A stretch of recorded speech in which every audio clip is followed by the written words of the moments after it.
अस्सलाम वालेकुम, नमस्कार, सत श्री अकाल एंड गुड इवनिंग। मैं हूँ अर्ज़ काज़मी और आप देख रहे हैं पॉइंट ऑफ व्यू। हमें जी जॉइन किया है आप सबकी जानी-पहचानी आरती टिक्कू ने, ब जो कि जर्नलिस्ट है और बहुत ज़बरदस्त तरीके से बात रखती हैं और आज तो मुझे उनका हेयर कट बहुत अच्छा लग रहा है। थैंक यू सो मच आरती।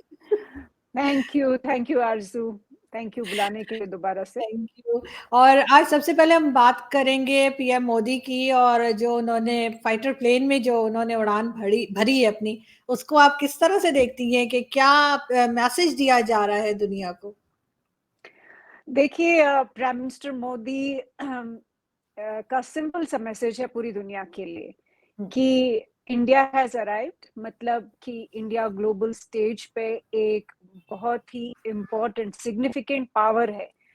और बेशक अभी हम यूएनएससी के मेंबर नहीं हैं, लेकिन हमारी स्ट्रेंथ, हमारी इकोनॉमी, हमारी मिलिट्री, हमारा कोई भी एस्पेक्ट लीजिए, साइंस, टेक्नोलॉजी और डिफेंस सेक्टर, उस सब में इंडिया ने प्राइम मिनिस्टर मोदी के पीरियड में, पिछले 9-10 साल के पीरियड में इतनी ग्रोथ और इतनी डेवलपमेंट देखी है। इसके बावजूद कि हमारे यहाँ चैलेंजेस भी बहुत ज्यादा थे पूरी दुनिया में।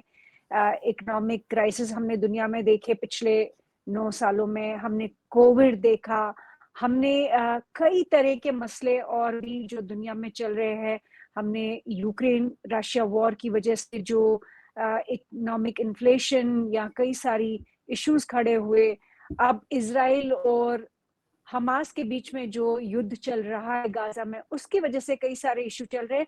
लेकिन ओवरऑल अगर आप देखें कि जितने भी सुपर पावर्स है उनमें से इंडिया जो है, इंडिया ने हर लेवल पे, कई लोगों ने डूम्स डे प्रिडिक्शंस की थी इंडिया के बारे में, वो कोरोना टाइम के पर हो या जम्मू कश्मीर को लेकर हो या अंदर इंडिया की जो इश्यूज है, सोशल इश्यूज है, उन पे बात हुई। कई लोगों ने ये कहा था इंडिया तो मतलब गया, लाखों लोग मरेंगे कोरोना काल में, लेकिन हुआ नहीं। इनफैक्ट इंडिया ने हर लेवल पे अच्छा किया। और आज जो मैसेज दिया है प्राइम मिनिस्टर मोदी ने, अपनी एयर पावर दिखा के, इंडियन डिफेंस सिस्टम की जो एयर पावर है, एयर फोर्स की जो स्ट्रेंथ है, वो दिखाया है कि हम लोग आत्मनिर्भर भी है, हम इंडिपेंडेंट भी है, हम इकोनॉमिकली फिफ्थ लार्जेस्ट इकोनॉमी है और जल्दी ही हम चौथी इकोनॉमी और फिर तीसरी बड़ी इकोनॉमी दुनिया के होंगे। और उसके साथ साथ में मिलिटरली भी, एयर पावर भी, नेवल पावर भी हमारे पास है। और किसी को ये गलतफहमी ना हो कि हम कमजोर है, हमारे दुश्मन भी बहुत है। एक तरफ चाइना के साथ हमारा स्टैंड ऑफ रहा है लद्दाख में, लाइन ऑफ एक्चुअल कंट्रोल पर, दूसरी तरफ पाकिस्तान का जो क्रॉस बॉर्डर टेररिज्म है हम लगातार देख रहे हैं। परसों भी हमारे यहाँ रजौरी में हमारे जवान जो है शहीद हुए, चूंकि पाकिस्तान के जो स्पॉन्सर्ड आतंकी है उन्होंने हमला किया। उसके बावजूद इतनी सारी चैलेंजेस के बाद, चाइना एक तरफ, पाकिस्तान दूसरी तरफ, लेकिन कोई ये ना समझे कि हम कमजोर है। हम बराबर से मुंह तोड़ जवाब दे सकते हैं किसी ने भी हम पे आंख उठाई तो। यही मैसेज है आज तेजस का। बिल्कुल सही, लेकिन यकीनन इससे बहुत लोग इम्प्रेस हुए हैं, बहुत लोग जो हैं वो भारत की तरफ देख रहे हैं। मगर इसके साथ-साथ अफ़गानिस्तान की एम्बेसी बंद हो गई। क्या वजह हो सकती है? पाकिस्तान की तरफ भी कई लोगों ने कहा कि जी जो अफ़गान सिटिज़न्स निकाले जा रहे थे उसके ऊपर तो बात की गई। लेकिन ये न्यूज़ जो है इससे मुझे काफ़ी हैरत हुई है कि आखिर अफ़गानिस्तान ने अपनी एम्बेसी जो है वो परमानेंटली क्यों क्लोज़ कर दी है भारत में? देखिए आरजू, जहाँ तक मुझे मालूम है कोई परमानेंट क्लोजर एम्बेसी का नहीं है। हुँ। इनफैक्ट जो अफगान ऑफिशियल्स हैदराबाद कौंसिल में और मुंबई कौंसिल में जो काम कर रहे थे, वही लोगों ने इनफैक्ट एम्बेसी में उन्होंने टेक ओवर किया है, जहाँ तक मैंने समझा है पूरे इशू को।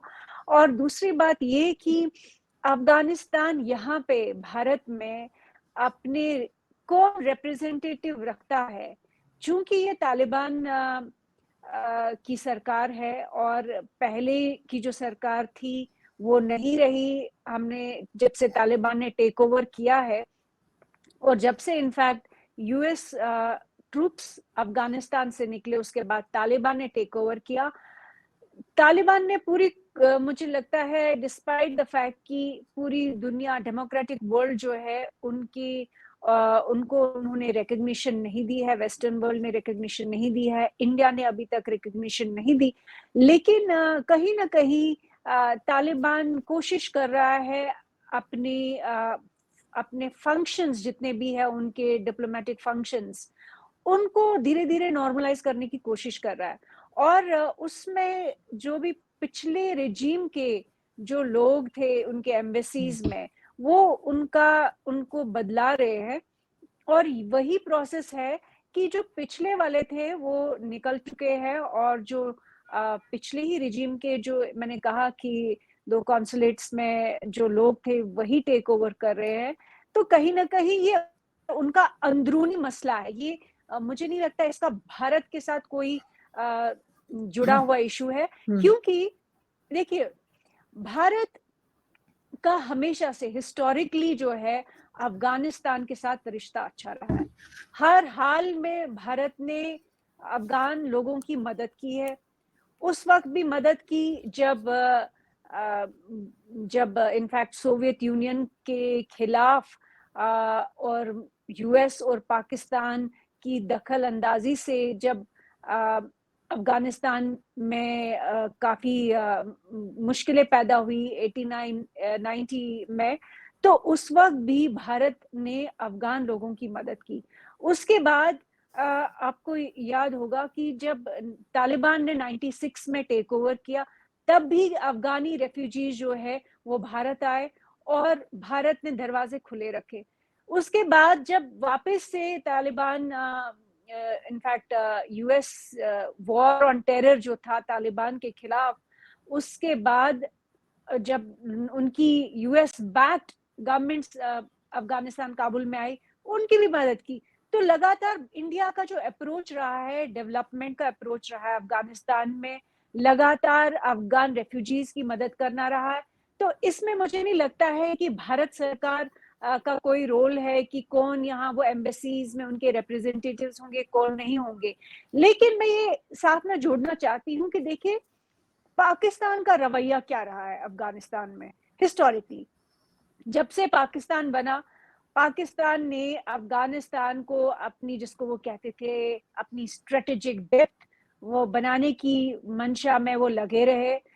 आपको मालूम होगा, आपके दर्शकों के लिए भी बताना चाहती हूँ कि अफगानिस्तान एक्चुअली, उनका हिस्टोरिकली झगड़ा इंडिया के साथ कोई नहीं है। उनका हिस्टोरिकली झगड़ा एक्चुअली पाकिस्तान के साथ है, और पाकिस्तान से पहले ब्रिटिश हुक्मरानों के साथ था, क्योंकि ब्रिटिश हुक्मरानों ने एक लाइन क्रिएट की, ड्यूरन लाइन, जो कि एक आर्टिफिशियल लाइन है जिसकी बाउंड्री जो है अफगान के पश्तून लोगों ने कभी भी एक्सेप्ट नहीं की। और उस लाइन के बारे में इनफैक्ट एम्बेसडर राजीव डोगरा ने एक बहुत अच्छी किताब लिखी है, आपके दर्शकों के लिए बताना चाहूंगी कि उनको वो किताब पढ़नी चाहिए, कि कैसे अंग्रेजों ने सारा मसला खड़ा किया अफगानिस्तान में, और वही आगे लेकर अमेरिका ने उसमें दखल अंदाजी की, सोवियत यूनियन को निकालने की जो उन्होंने कंस्पिरेसी की पाकिस्तान के साथ। पाकिस्तान ने पहले तालिबान का साथ दिया, फिर तालिबान को छोड़ दिया, फिर मतलब ये जो जिस तरह की भी पाकिस्तान ने फॉरेन पॉलिसी अपनाई है अफगानिस्तान के साथ, उसे यही समझ आता है कि पाकिस्तान की जो आर्मी है वो अपने आप को तभी जिंदा रख सकती है जब वो अफगानिस्तान को नुकसान करती रहे, अफगानिस्तान को डिस्टेबलाइज करती रहे। अब हाल ही में जैसे आपने 15 लाख अफगान रेफ्यूजीज को जो है निकाला है पाकिस्तान से, और अभी भी जबकि पूरी दुनिया में इतनी ज्यादा कंडेमनेशन हो रही है इजराइल की कि पैलेस्टीनियन रेफ्यूजीज को निकाल रहे हैं गाजा से, तो यहाँ पे किसी ने आज तक अभी तक कोई भी इशू नहीं खड़ा किया कि 15 लाख अफगान रेफ्यूजीज, वो गरीब लोग जो इतने समय से पाकिस्तान में थे, उनको निकाल रहे हैं। कोई इस पे कोई बात नहीं करता।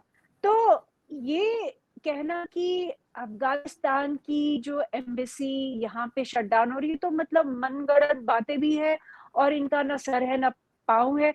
मेरे हिसाब से ये उनका अंदरूनी मसला है, और पाकिस्तान का जो इश्यूज अफगानिस्तान के साथ है वो उनकी तरफ नजर रखे, ना कि यहाँ पे इंडिया में जो अफगान एम्बेसी है वहां कौन आता है कौन नहीं आता है, कौन रिप्रेजेंटेटिव टेक ओवर करते।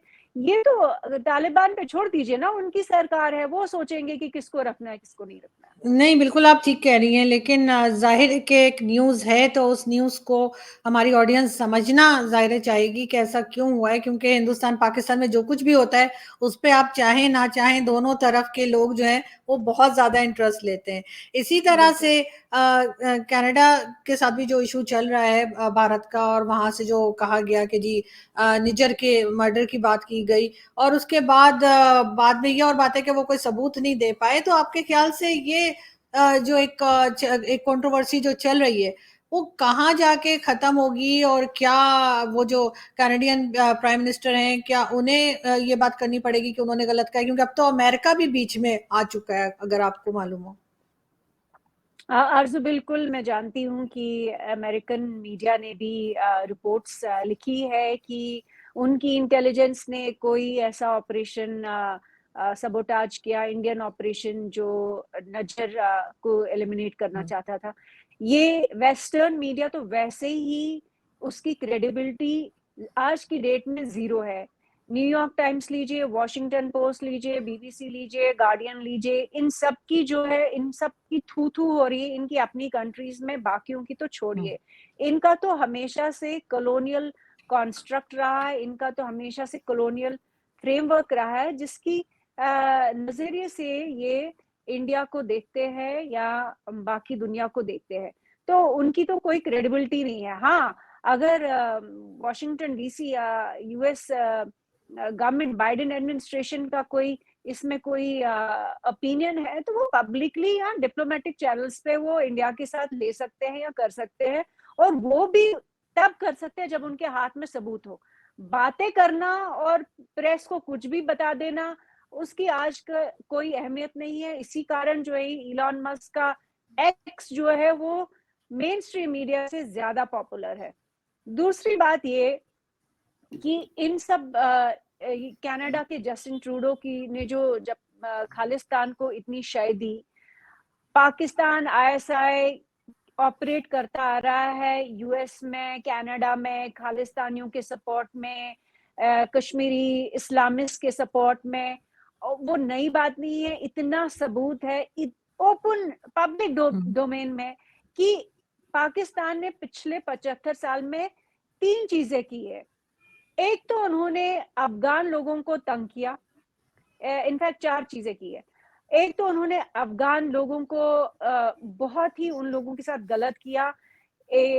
अगर आप ड्यूरेंट लाइन का इशू जो छोड़ भी दे, क्योंकि वो ब्रिटिश रूलर्स ने बनाया था, और वो उन्होंने पाकिस्तान को इनहेरिटेंस में मिल गई वो लेगेसी, ड्यूरेंट लाइन की जो क्राइसिस है और जो इशू है अफगान लोगों के साथ, पश्तून लोगों के साथ, उसको एक तरफ छोड़ भी दे।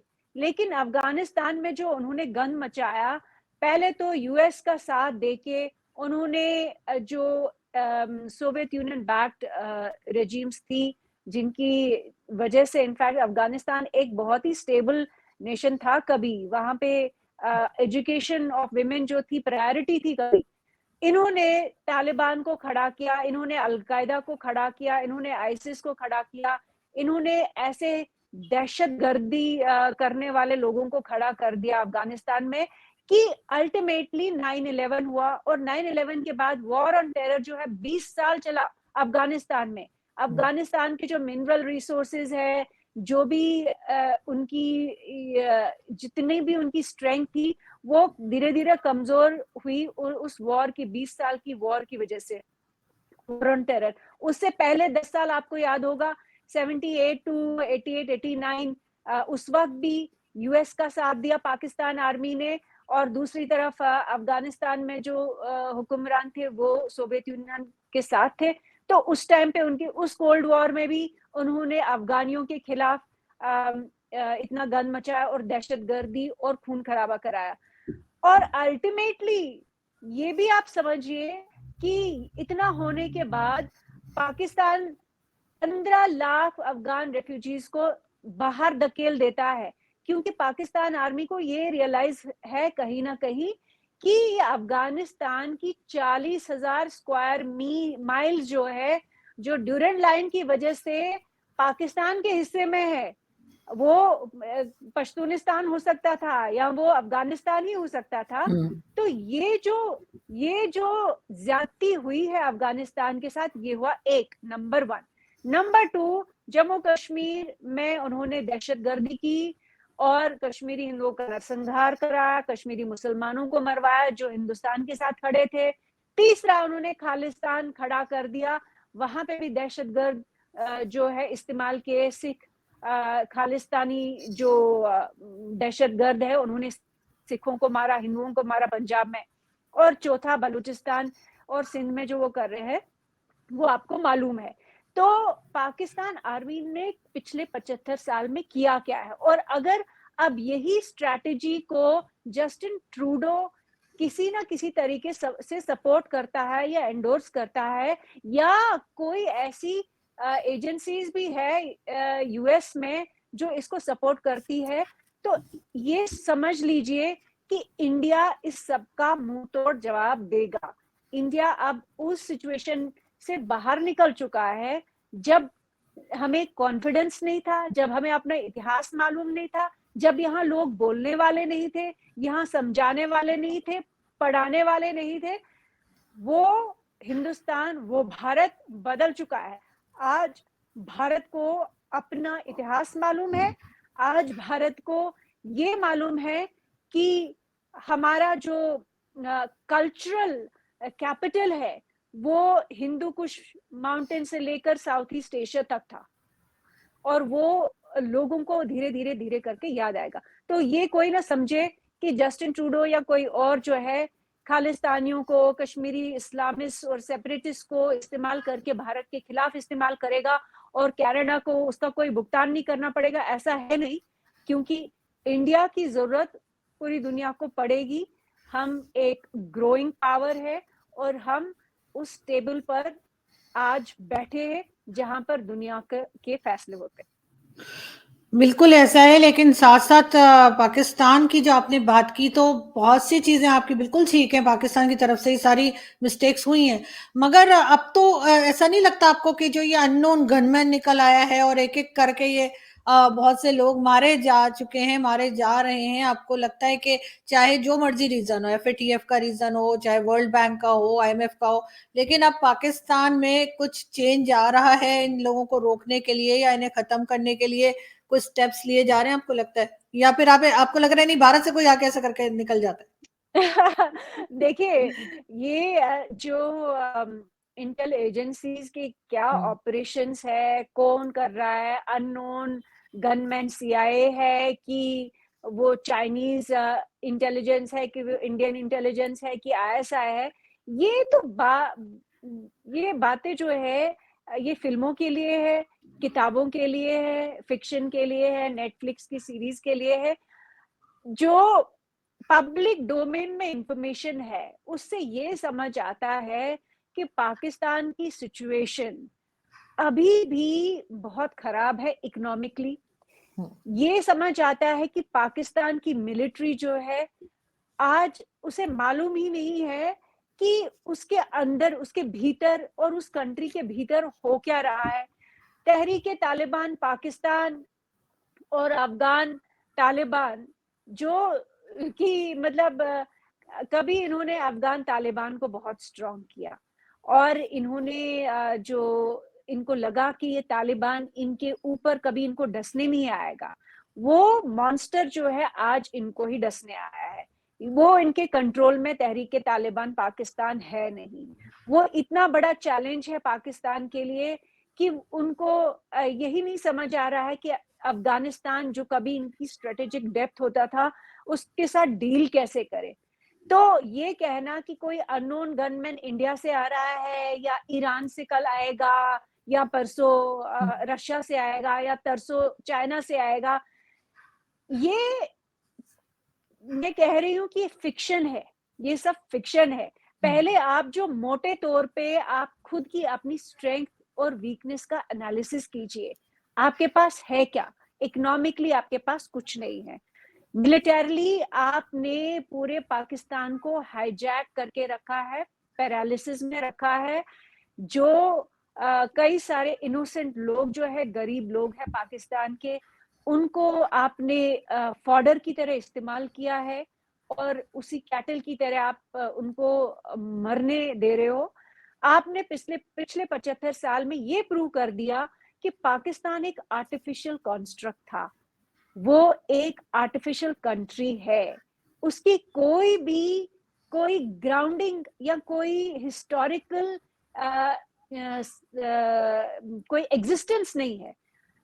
और चूंकि ना तो हिस्टोरिकल एग्जिस्टेंस है, और चूंकि आपने पिछले 75 साल में एक आर्टिफिशियल स्टेट को भी बनने नहीं दिया पूरी तरह से। आप बना सकते थे, आपको इतना बड़ा मौका दिया था मोहम्मद अली जिन्ना ने और इकबाल ने और ब्रिटिश कॉलोनियल मास्टर्स ने। उन्होंने इतना बड़ा मौका दिया था आपको कि आप इसी कंट्री को बहुत कुछ बना सकते थे। आप एक एग्जाम्पल सेट कर सकते थे पूरी दुनिया में कि एक सेक्युलर मुस्लिम नेशन बन सकता था, जहां पे हिंदू आज नॉन एग्जिस्टेंट है। आपके पास 1% हिंदू बचे हैं या उससे भी कम।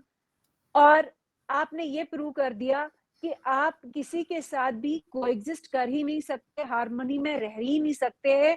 आप दूसरों के दिए हुए फंड्स पे, एड पे जीते हैं। वो अमेरिका हो, वो कभी चाइना हो, कभी सऊदी अरेबिया हो, कभी टर्की हो, कभी कतर हो, इन सब की बीक पे आप जिंदा रहते हैं। तो आपने फंडामेंटली आपकी स्ट्रेंथ तो है जीरो, इसलिए आप ये बोले कि अननोन गनमैन तो कहीं ना कहीं से आएगा ही। वो जरूरी नहीं है वो हिंदुस्तान से ही आए, वो ये भी हो सकता है कि वो तालिबान ही भेजे, वो ये भी हो सकता है कि वो ईरानियन भेजे, वो ये भी हो सकता है कि वो चीन भेजे। तो आप जरा अपने गिरेबान में जाके, अननोन गनमैन फिर भी कुछ भी नहीं है, वो तो बहुत छोटी सी एंटिटीज होते हैं, बड़े लेवल की कुछ चीज कर नहीं सकते हैं। पैराडाइम शिफ्ट नहीं होती, बाउंड्रीज और दुनिया में जो सबसे बड़े इवेंट्स हुए हैं इनकी वजह से नहीं बदले हैं, वो स्ट्रॉन्ग लीडरशिप से बदलते हैं, जो प्राइम मिनिस्टर मोदी ने दिखाया है इंडिया में करके। वो स्ट्रॉन्ग असर्टिव गवर्नेंस और गुड गवर्नेंस की वजह से आता है, ना कि जो आपने लूट मचाई है। पाकिस्तानी आर्मी जनरल्स के बच्चे अमेरिका में, यूरोप में उनकी जिंदगियां बड़े मजे से गुजार रहे हैं। वो स्पोर्ट्स कार्स में घूमते हैं, वो मिलियंस ऑफ डॉलर्स खर्चाते हैं अपने ट्रैवल्स और अपने दोस्तों पर। लेकिन पाकिस्तान में आपने कहर मचाई है, यही कहूंगी कि भगवान बचाए उससे। और आप लोगों को जो मौका दिया गया था वो आपने खो दिया। बिल्कुल ऐसा ही है, लेकिन आई विश कि हम उस मौके को खो तो दिया है, लेकिन दोबारा कोशिश करें और कुछ जो है वो बेहतर करें अपने लिए भी और अपने साथ जो कंट्रीज हैं उनके लिए भी। बहुत शुक्रिया कि आज आपने ज्वाइन किया। Thank you so much. Thank you. Thank you. Thank you. Thank you. Thank you.